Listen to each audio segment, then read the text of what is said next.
You can ask on the group, sir. Don't see need of asking here. It's disable me again now.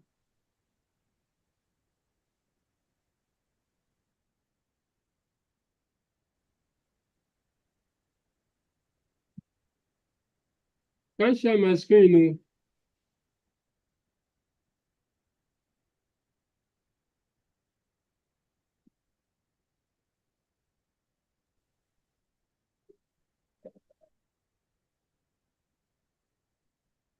Sir, are you HP? Yes, sir. Yes, ma'am. Okay, sir. I'm HP. Okay, sir. Thank you.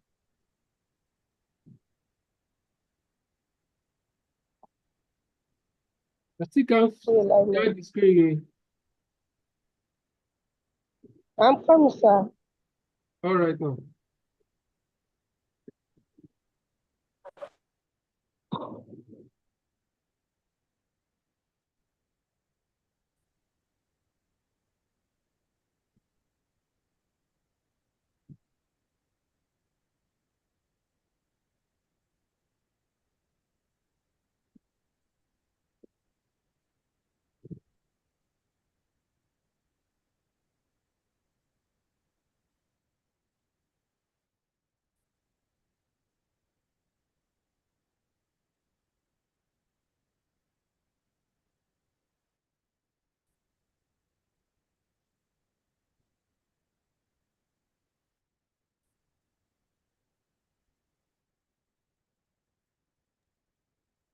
Hello, ma'am.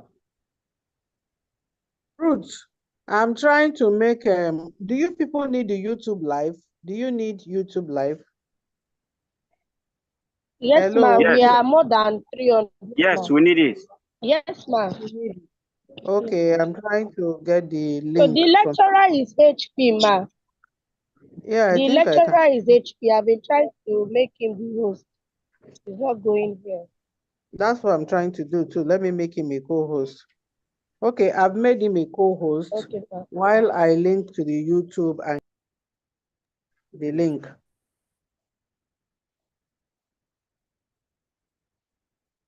He can be sharing his slide while I get the link. I'll put it on All the right, thank you very much. chat for you. All right.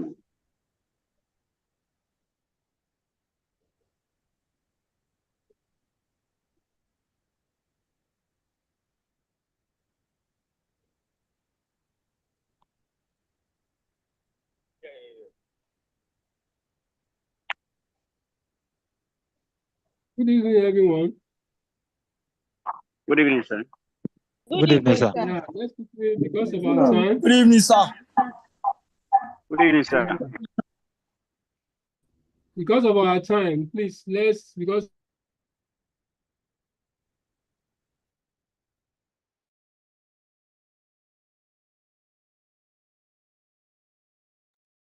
I want to take study section 4, which is consumption, savings, and investment function. Now, what are the learning outcomes we expecting to learn here? Is what is meant by consumption function, what is meant by savings function, factors affecting consumption and savings. The next one is going to be investment. The next one is determinant of investment decision. And the last one is marginal efficiency of investment. So I'm going to start by introduction.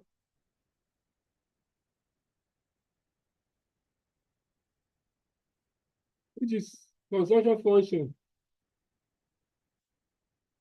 What is consumption function?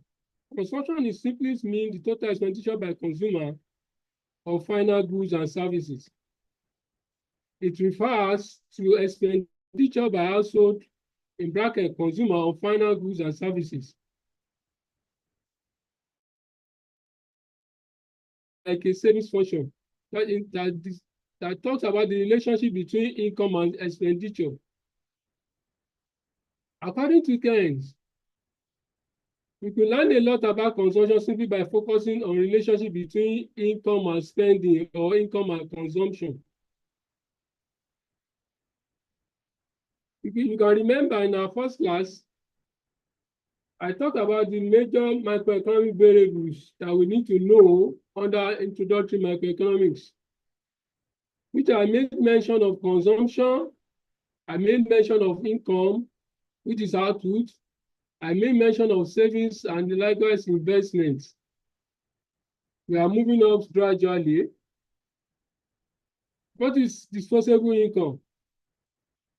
Disposable income is the amount of income consumer actually take home.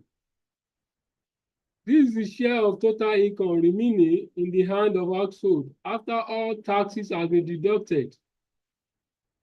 Example, social security benefits have been received or depreciation or gain any have been subtracted. This graph that you are seeing, I want to invite you back to the modules to study the graph very well. The graph represents this consumption function, figure 4.1. If you see, if you open your modules, you will see it there. You can see there's a line between the y and x axis that show 90 degrees, that show 45 degrees. That shows the aggregate supply. The half of it is 45 degrees. But the line that intersects the y-axis is a consumption function, which equals to C equals to autonomous consumption A plus BYD. That A stands for autonomous consumption, while B stands for intercept, which is also known as marginal production to consume, while YD represents disposable income. That equation simply tells us that consumption is a function of income, which shows that there's a positive relationship between consumption and income.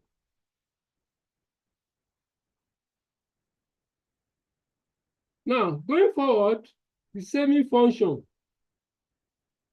Savings is the part of the disposable income that are not spent on current consumption. Say, for example, your disposable income minus consumption. What you have left is your saving. In a layman term, for example, your salary is 100,000 naira. That 100,000 are being paid into your account by your company or given to you in a form of cash by your company is what we know as disposable income, because they might have deducted tax from your total income. The remaining that you have in your hand is what we know as disposable income. For us to now get your savings, now be disposable income minus consumption. You have your what? You have your savings. Disposable income represents the amount of income consumer can actually choose to spend or not to spend in a given time period. That means to say the disposable income you have with you can go in two ways. Either you spend everything, or you spend part of it and you save part of it. That means your total income is equal to consumption plus savings. Excuse me. The saving function shows the relationship between savings and income, which is also showed is very directly with income. Savings show very, very directly with income. Just making their relationship to be a positive one. That also implies that they are the income, they are the savings to be. Savings function is expected to be positively related to income. And savings from 0 to 100 in the graph, the next slide, let me show you.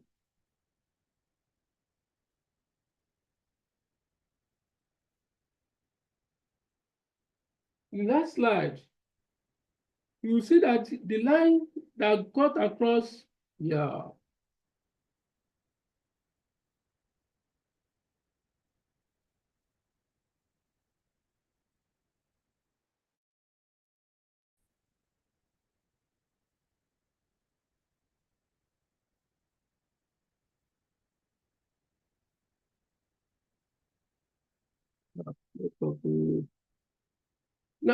Now the line that cut across x-axis, which is the left line, is what we know as savings function, which is the function of autonomous savings, which is a minus sign because where it was started from is a minus less than 0. It's a function of B, autonomous savings, plus B, Y, D, which also show the positive relationship between savings and income. Going forward, we want to talk about the concept of consumption and savings. And the number one concept is what? The average propensity to consume, APC.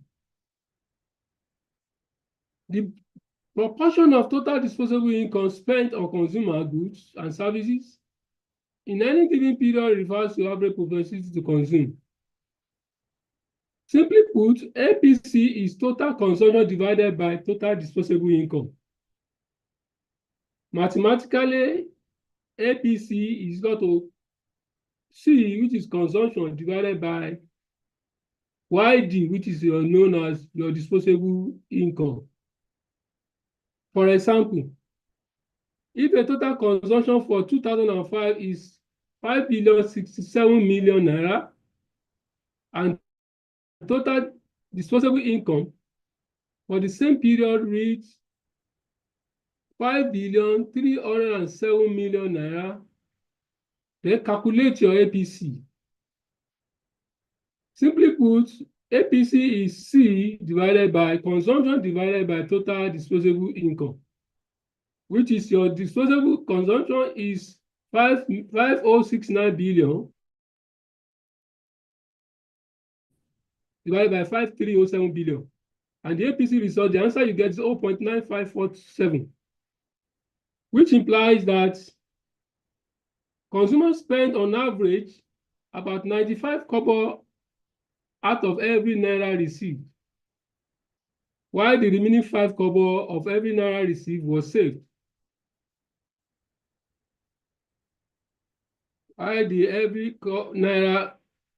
remaining 5 kobo of every naira was saved. In summary,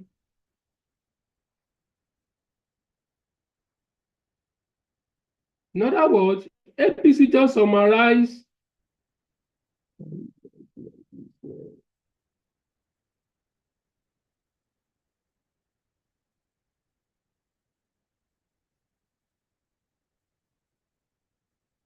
APC just summarizes the behavior of millions of consumers with different income.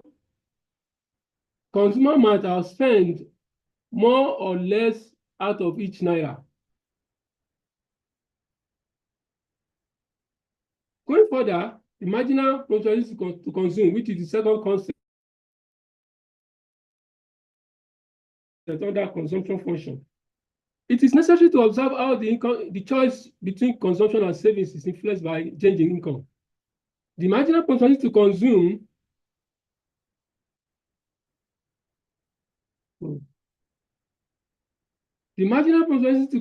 MPC tells us how much consumer expenditure will change in response to changes in disposable income.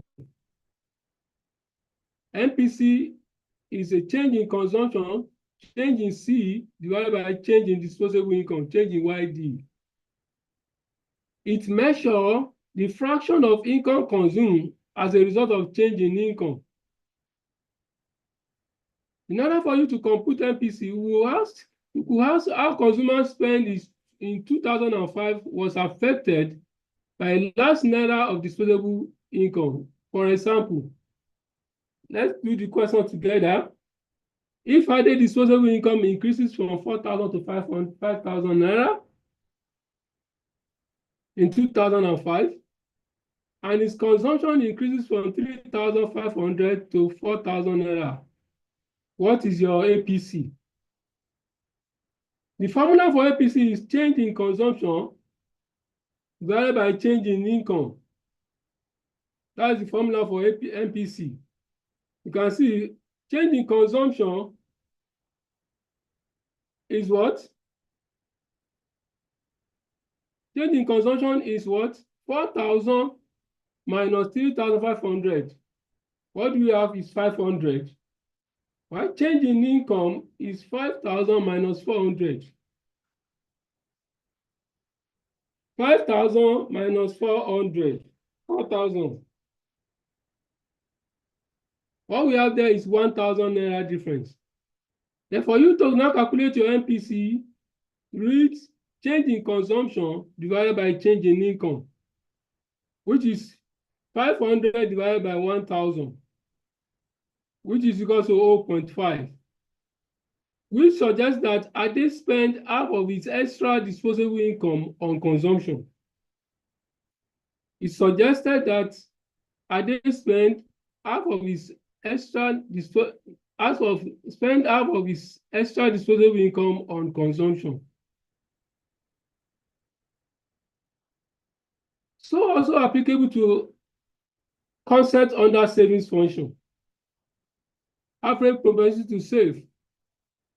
Once you have ascertained how much of their income consumer will spend, you also need to know the ratio of savings to change to income. APS measure the ratio of savings to disposable income. Mathematically, APS is savings divided by disposable income. The same thing applicable to marginal propensity to save. You tell us the ratio of a change in savings to a change in disposable income. Also, in mathematically, we write change in X divided by change in disposable income. Therefore, MCS measures the fraction of change in disposable income which is saved. Note the following fact about MPC and MPS. So far, we said total income could be divided into consumption and savings. So also following that, geometrically, MPC is the slope of consumption function, while MPS is the slope of the savings function from those graphs you see. 2, that MPC plus MPS equals to 1. MPC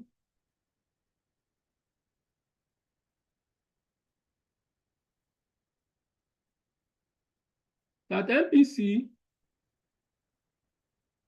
plus MPS equals to 1.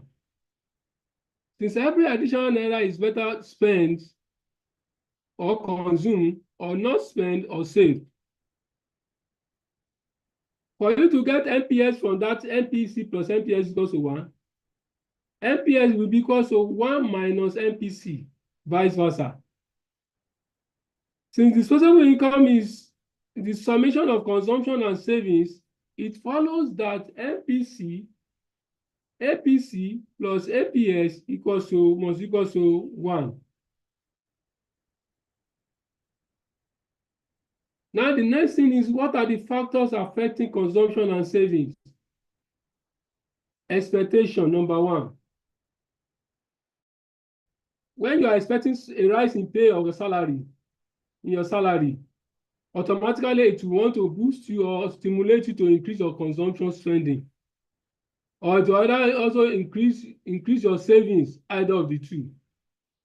As a rational human being, you choose between the two, either to increase your savings as a result of increase in income, or increase your consumption as a result of increase of your expected rise in income. 2, wealth. The amount of wealth an individual owns will affect the level of consumption, and will also affect the level of savings. A wealthy person, a well-to-do person, it tends to increase your consumption and at the same time tends to increase your savings. But in reality, wealthy people don't consume much. It is poor people that consume much. 3, expectation of rising prices. This too can affect consumption and savings behavior. For instance, in anticipation of future rise in price can lead to more consumption now. In the agitation of that, they want to increase the pump price. We want to increase the pump price from 97 naira to 200 to 300 naira. People started beginning to rush buying petroleum and keep it for in order not to increase the price at the time, so they can have more. So they spend more in consuming, in buying, in anticipation that the price of that good is going to increase. The third one is price level or rebalance effect. This has to do with rising pricing, which as a result of inflation, which will reduce the value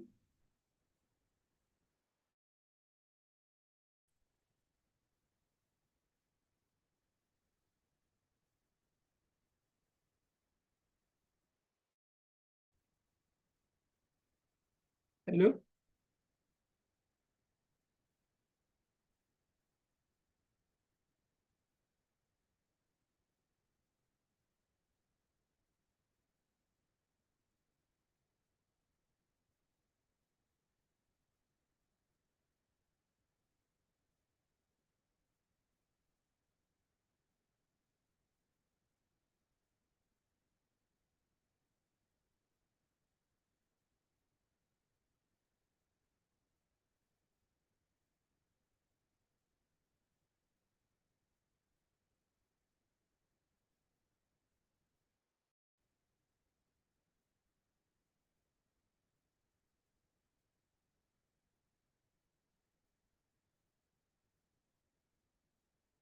Hello.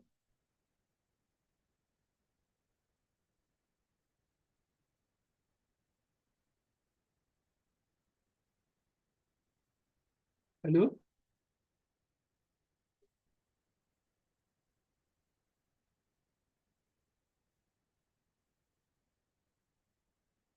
Hello. Hello. Yeah. Hello. I can't hear you.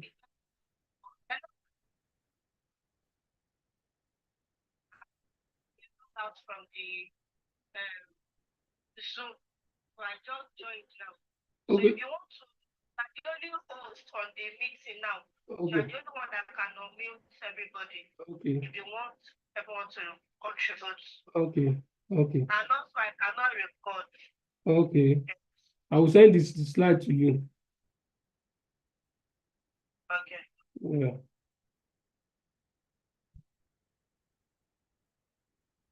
Now, as I'm saying,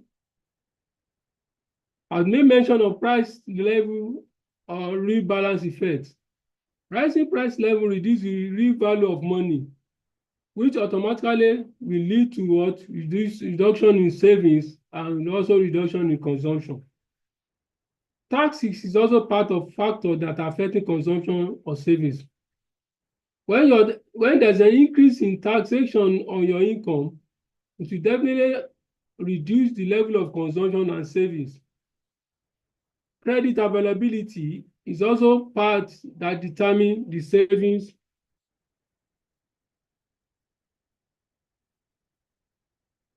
Credit availability is also part of the factors affecting consumption and savings, right? If there is accessibility to borrow money, unlike what microfinance big banks are doing now, or the OPay and Co., it encourages people to spend out of their income, current income, and also encourage them to save. Then changing pattern of income distribution. Changing pattern of income distribution. You will recollect that households in any economic have different marginal propensity to consume. And this varies based on household income level. So not everybody, in a particular society, not everybody have the same level of income. So the different level of income also lead to various level of consumption. And the last factor is that's what they call cultural factor, which has to do with consumption and savings is a great influence by the cultural belief. Your belief towards the consumption of particular goods and services, or your belief towards your belief towards a particular savings culture, or you don't have saving culture. It depends on your belief that also affects consumption and savings. Going further, investment. Investment is generally refers to creation of new capital stocks. Investment can be broken down into two main categories: fixed investment and inventory investment. When business firm purchases new plant and equipment for the purpose of expanding or improving their output capabilities, such purchases are called fixed investment. Now, I want to start business now. I will need a plot of land. I will need a factory. I will need a machine and all sorts of. Now, buying all those things is what they call fixed investment. Firms also acquire inventories of goods that can be used to satisfy consumer demand. Such as expenditure is also known as what? Inventory investment. Then in the production process, what are the materials used in the production to produce output to satisfy consumer? All those investments on all those things, including the salary payment, including buying the raw material and everything, is what we know as inventory investment. What are also the determinants of investment decision? One, expectation.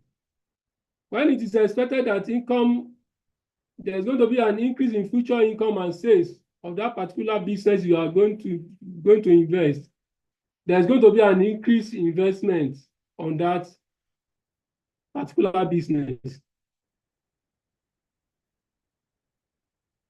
The second one is technology and innovation. Changing in technology and innovation increases the level of investment. Maybe, for example, a farmer that is using hoe and cutlass, traditional hoe and cutlass to do the agricultural practice.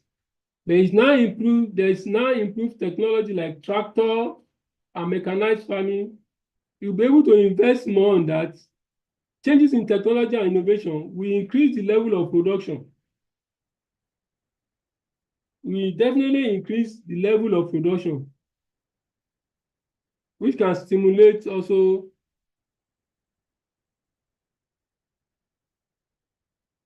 the third one is rate of interest. The major determinant factor of investment is the rate of interest. Business firms often borrow money in order to purchase plant and equipment. That means to say the higher the interest, the lower the investment is going to be. And the lower the interest rate, the higher the investment is going to be, because all the firms, all the investors borrow money to purchase plant and equipment. What are now the marginal efficiency of investment? Marginal efficiency of investment explain the relationship between the rate of interest and the investment decision. And this one leads to what?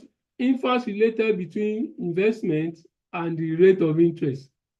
As you can see the graph, the figure, you can see that the marginal efficiency slope downward, while the interest rate is in the y-axis, while investment is the x-axis. It shows the higher the interest, the lower the investment. The lower the investment, the lower the interest, the higher the investment. What are now the autonomous and induced investments? Kinds conclude that the demand for investment goods is heavily dependent on expectation, interest rate, technology, and innovation. Autonomous investment is explained by why business often continue to purchase new plants and equipment, even in economic downturn, to the extent that the investment is not affected by short-term change in national income. That means investment you make,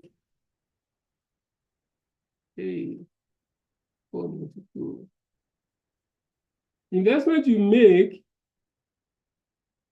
in the short run is what we know as autonomous investment that does not have anything to do as a result of change in the national income.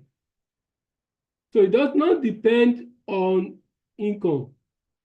Induced investment, on the other hand, depends on income.